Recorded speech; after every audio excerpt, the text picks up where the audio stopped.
boa tarde, sejam bem-vindos a mais uma aula de Unidade Curricular 1, comigo, professora Thalita Galvão. E na aula de hoje eu explicarei sobre a atividade proposta como APC2 do segundo bimestre. Então, essa atividade, ela tem como intuito trabalhar, conversar, refletir um pouco sobre a alimentação e cultura. Qual é a relação da cultura na nossa alimentação?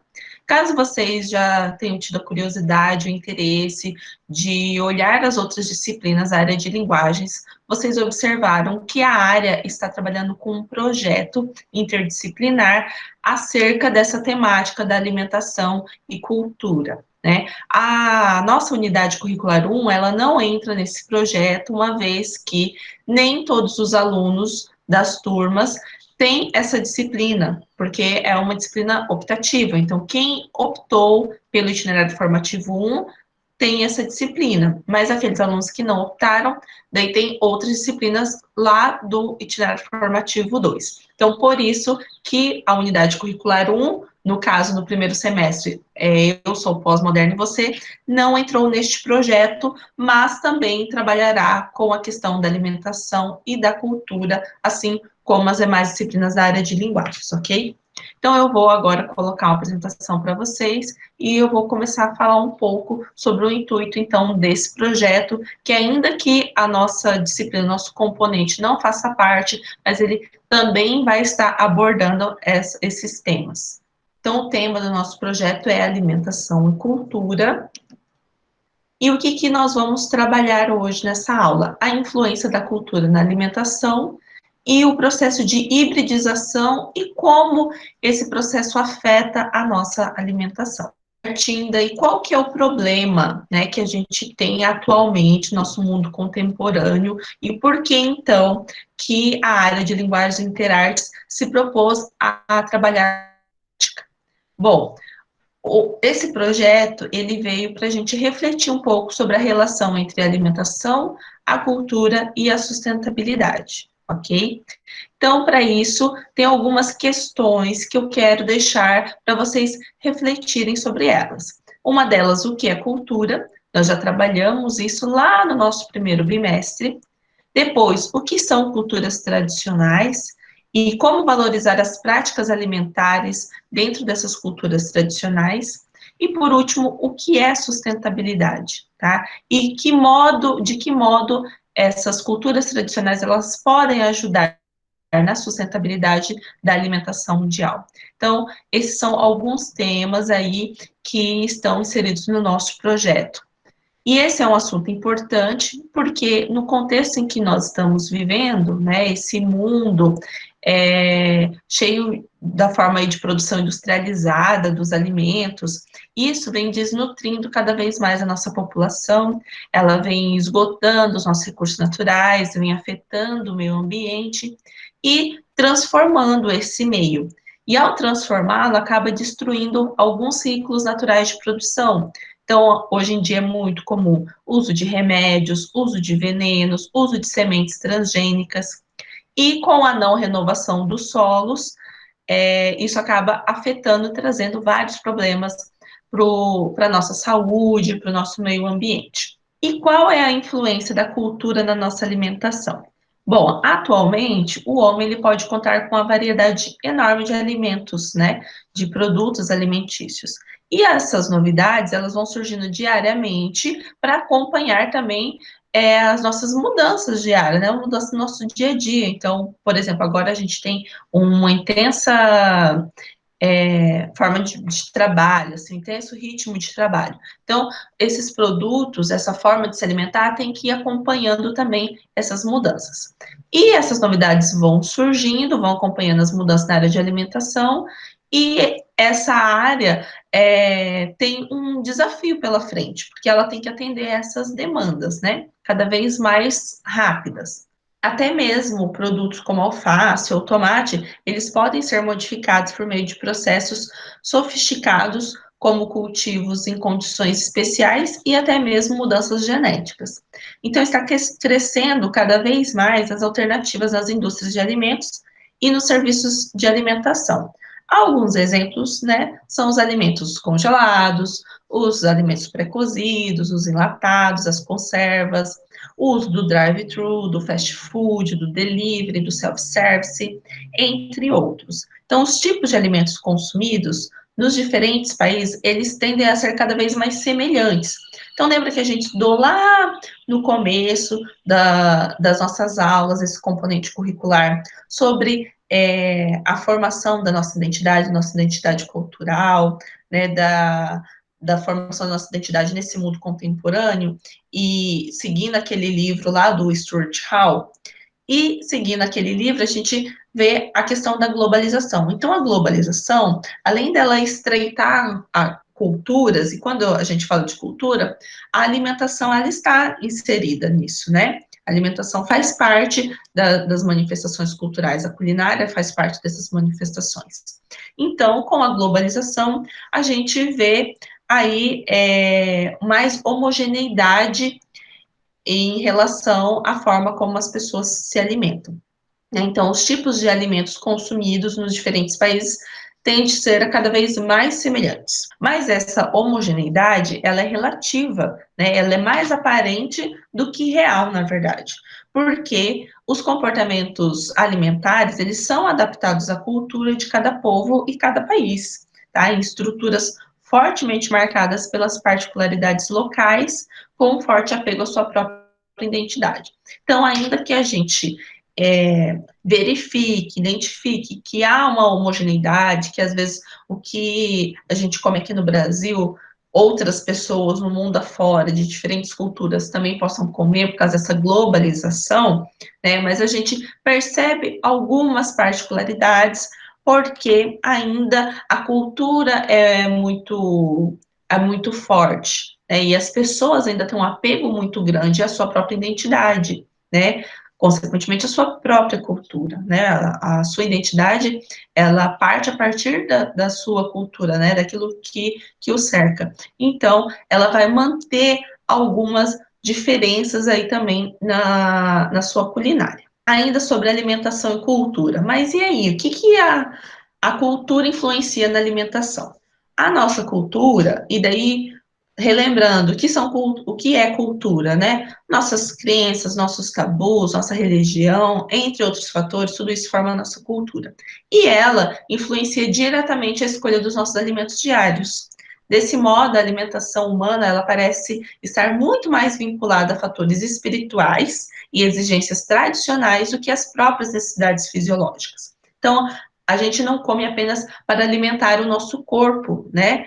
Alimentar o nosso físico. A gente come também por uma questão cultural, social, espiritual, né? A gente gosta, por exemplo, de fazer comidas especiais para comemorar momentos especiais, para reunir familiares, para reunir amigos. Então, isso vai além das nossas próprias necessidades fisiológicas. Então, é por isso que a alimentação e cultura, né, estão ali tão próximas. Uma influencia a outra. E o homem pré-histórico era onívoro, ou seja, ele comia de tudo. Então, tudo que tinha ali numa região, ele comia. Então, se ele estava num ambiente e que dava mais raízes, mais frutas, ele iria comer isso. Há outro ambiente que tinha muitos animais, ele podia caçar, comer carne vermelha, ele iria comer isso. Aí ele está num ambiente que tem lagos, rios, mares, então ele come mais peixes, frutos do mar, então ele também comeria isso, né? Então, isso que é o onívoro, né? Então, o homem pré-histórico, ele era onívoro, ele comia de tudo.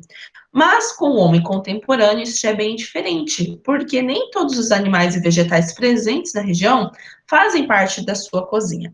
Então, a gente, às vezes, tem vários tipos de frutas, de legumes, vegetais, grãos, sementes, plantas, ervas, né? Plantas medicinais, ervas medicinais, na nossa região, na nossa localidade, mas a gente não, às vezes não consome tudo o que dá na nossa região. E muitos preceitos religiosos e culturais determinaram esses costumes existentes nos dias de hoje.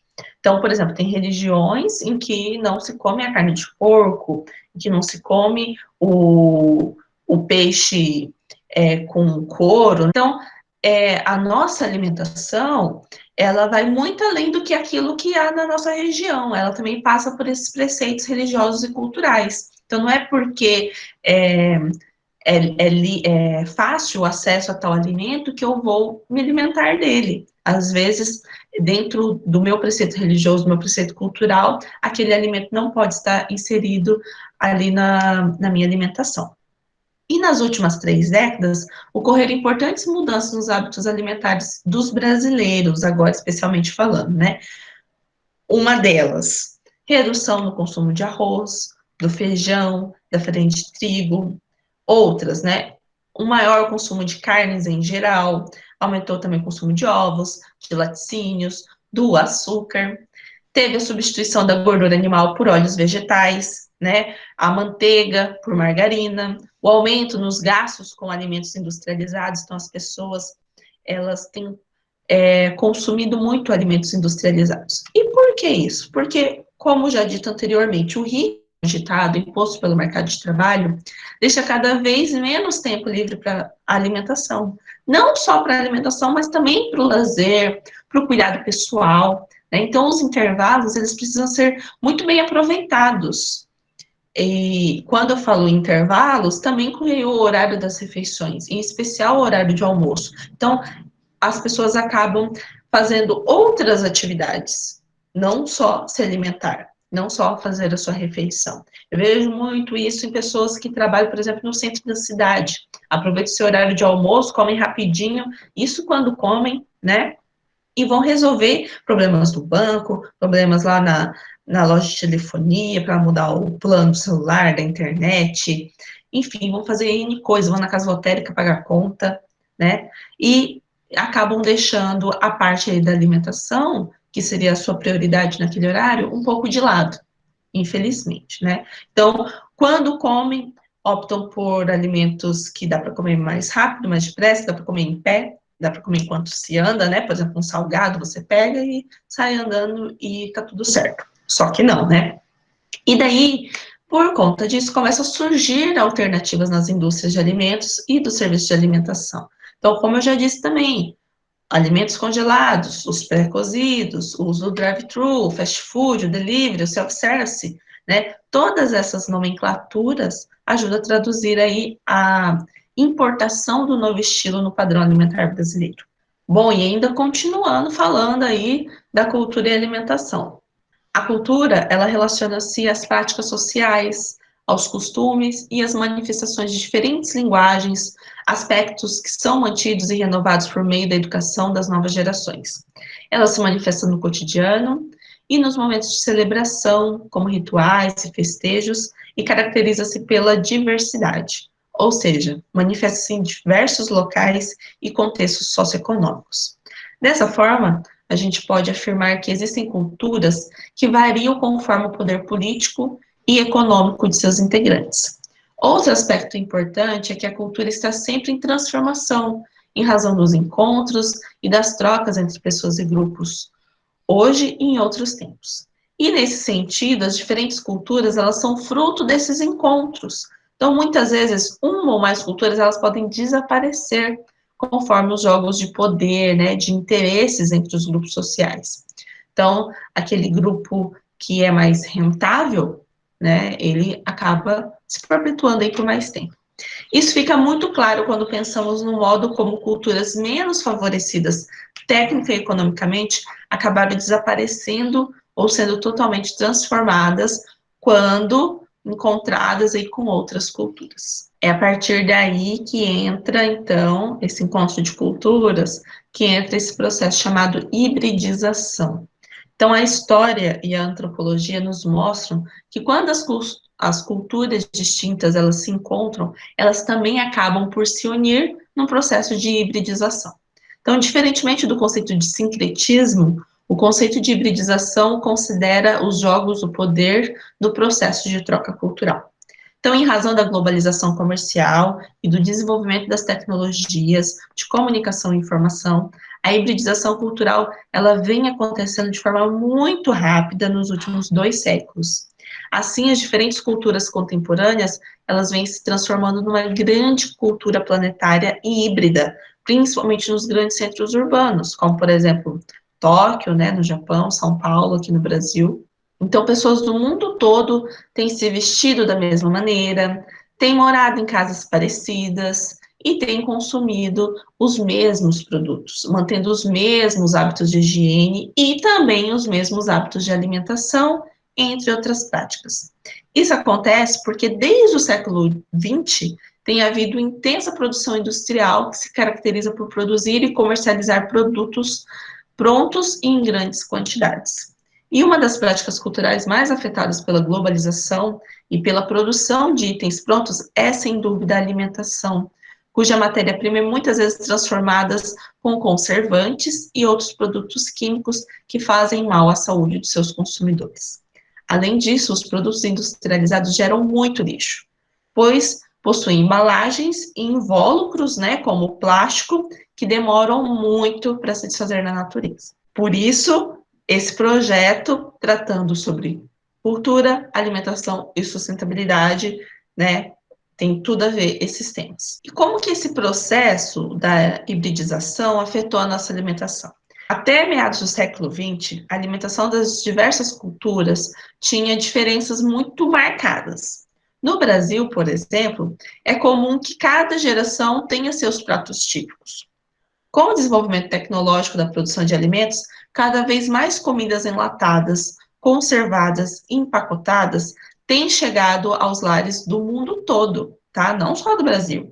E isso acaba por desestimular o trabalho doméstico de cozinhar os alimentos. Afinal, é muito mais rápido a gente satisfazer a necessidade de comer comprando um produto pronto do que a gente ficar horas na cozinha, né, fazendo ali um alimento, não é mesmo? Então, por isso que cada vez mais esses produtos enlatados, conservados, empacotados têm estado mais presentes aí nas nossas prateleiras. Em outras palavras, quando a gente fala sobre alimentação, nós estamos tratando tanto da cultura como da necessidade que as pessoas têm de se alimentar. Então, já falei um pouquinho antes, né, que ao fato de nós nos alimentarmos, vai além das necessidades fisiológicas, né? A gente come para isso também, mas também por uma questão cultural. Então, tradicionalmente, os alimentos coletados e produzidos por um grupo social relacionam-se com a natureza em torno de suas comunidades e com a produção agrícola e pecuária que esse grupo é capaz de realizar.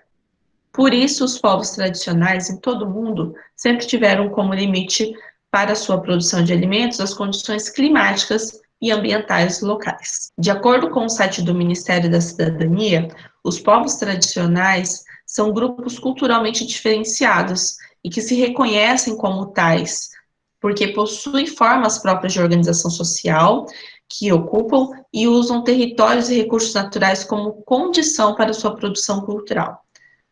Não só cultural, como também social, a religiosa, ancestral e econômica, utilizando conhecimentos e inovações e práticas gerados e transmitidos pela tradição. Então, os povos tradicionais, por sua necessidade de alimentação, resguardam saberes muito importantes sobre como e onde plantar frutas, legumes, verduras, quando colher, como criar animais, como extrair deles leite, carne, ovos, como conservar alimentos cozidos e etc. Além disso, como costuma respeitar o meio ambiente a fim de conservá-lo para as gerações futuras. Eles têm diversos conhecimentos sobre preservação ambiental. E percebe-se, portanto, a importância e a urgência de resgatar e valorizar os saberes tradicionais sobre a alimentação. É preciso ouvir e organizar essas informações e aprender com elas para conseguir reverter os problemas ambientais e realizar produções sustentáveis. Então, a sustentabilidade ambiental, ela visa a preservação do meio ambiente, né, do meio natural e cultural, para que o bem-estar das novas gerações não seja comprometido. Por isso, ela deve ser nosso principal objetivo em busca de um futuro com qualidade de vida. Então, é por isso esse projeto aí na área de linguagens ser tão importante, né? Nós precisamos falar disso. Tá, professora, mas e o que tem a ver a área de linguagens, né, com tudo isso? Bom, as linguagens, elas têm tudo a ver com cultura, porque sem elas não existiria a materialização dos valores e costumes culturais. Além disso, é papel da linguagens conservar saberes, seja por meio dos livros, seja por meio de vídeos, seja por fotografias, seja por sites, seja por podcasts e etc. Então, é por meio das linguagens, das suas manifestações e de seus produtos, além das tecnologias de comunicação e informação e da preservação dos espaços de divulgação cultural, que é possível a gente pesquisar, manter, recriar, divulgar saberes que podem ser muito úteis para gerações futuras, mas que carregam riscos de desaparecer.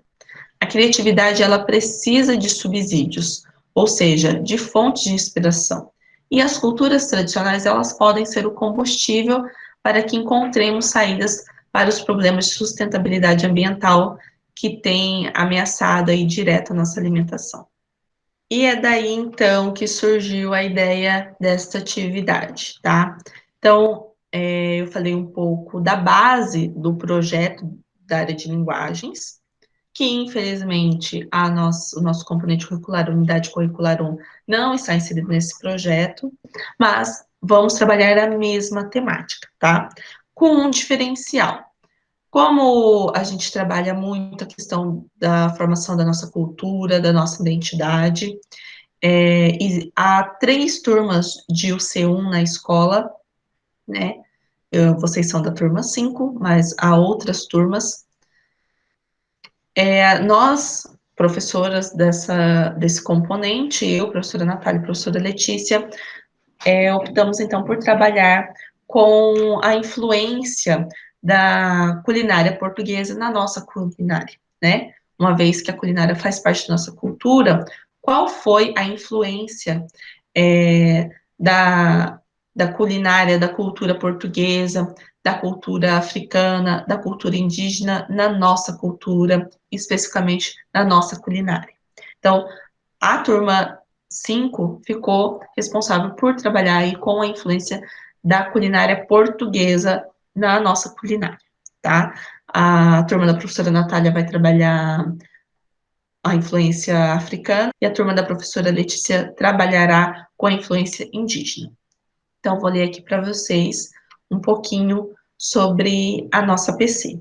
Então, já deixei aqui uma reflexão, uma frase para vocês refletirem sobre ela, que diz assim: podemos afirmar que nós, brasileiros, somos a todo momento influenciados por práticas alimentares estrangeiras e globais, por meio de manifestações culturais, como filmes, programas de TV, propaganda, sites e etc. Então, essa frase já parte do pressuposto que nós já somos muito influenciados nas nossas práticas alimentares por diversos fatores e também pelas diversas manifestações culturais. E é só para vocês, essa frase é só para vocês refletirem um pouco. Então, qual é a atividade? Considerando essa afirmação e essas discussões que nós estamos fazendo durante nossas aulas, né, pelo Google Meet, eu quero que vocês elaborem um panfleto sobre um prato tipicamente português, tá? Ou seja, de Portugal, que está presente na nossa culinária. Então, o que que tem que ter nesse panfleto?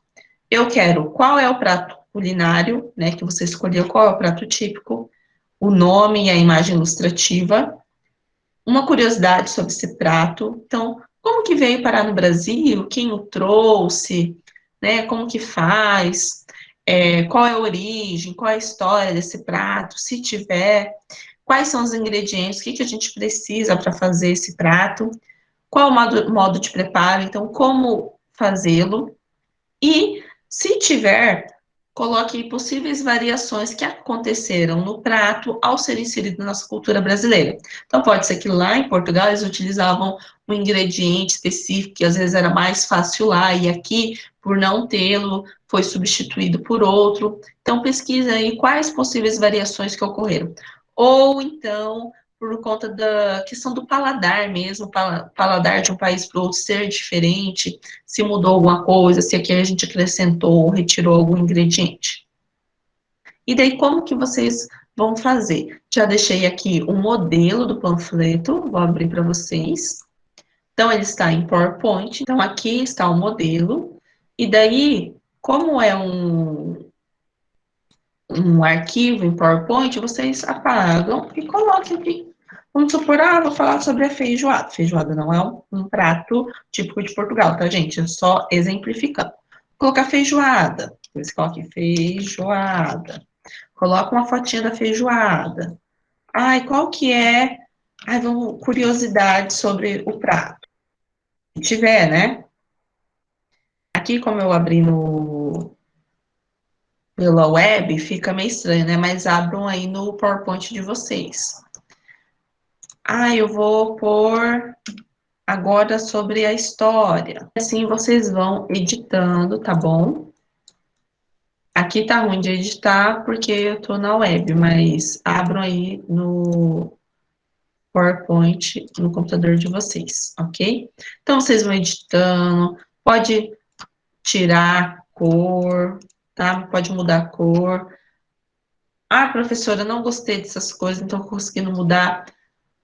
Abra aí no PowerPoint de vocês e pense aí a imagem em 6 retângulos, tá? Então, numa página, 3 retângulos, na outra página, mais 3 retângulos, ok? Então, isso daqui é um panfleto de modelo para fazer sobre resumo de obras literárias. Mas aí, então, vocês só vão adaptar, substituir as nomenclaturas e colocar aí cada item que é pedido na APC. Então, relembrando os itens. Prato culinário, né, com o nome e a imagem ilustrativa, de preferência na primeira parte. Curiosidade sobre o prato, se tiver, se achar. Às vezes é um prato que era servido para o rei, para a rainha, para o príncipe, não sei. Estou aqui só viajando, né? Um exemplo. Origem e história desse prato, ingredientes, modos de preparo e possíveis variações que aconteceram no prato, tá? Ao ser inserido na nossa culinária. Então, 1, 2, 3, 4, 5, 6 itenzinhos, então dá para dividir certinho aí no panfleto, tá? Então, aqui, ó, na primeira parte, vocês vão colocar aqui, ó, no primeiro retângulo, o nome e a foto. Então, coloca o nome bem grande aqui em cima e a foto aqui embaixo do prato. Aqui desse lado, vocês vão colocar curiosidade sobre o prato. Tá? Aqui, curiosidade. Aqui, história e origem. Então, da onde saiu, como surgiu esse prato típico lá de Portugal. Não precisa ser um prato típico de Portugal, mas que seja um prato que está na nossa culinária, mas que foram os portugueses que trouxeram, ok? Então, que tem influência portuguesa. Daí, já na outra folha, né, vocês vão fazer 2 folhas aí no PowerPoint. Primeiro retângulo da segunda folha, vão colocar os ingredientes, tá? Aqui. No segundo retângulo, na segunda folha, vão colocar o modo de preparo. E aqui, por último, no terceiro retângulo da segunda folha, vocês vão colocar as possíveis alterações, possíveis mudanças que tiveram aí no prato ao ser inserido na nossa culinária brasileira, ok? Então, espero que vocês tenham entendido, que vocês tenham gostado e que esse projeto ajude a refletir um pouco mais sobre a nossa alimentação, sobre a nossa cultura e a questão também da nossa sustentabilidade aí para um ambiente, para um mundo melhor. Então, um beijo grande e até a próxima aula. Tchau, tchau.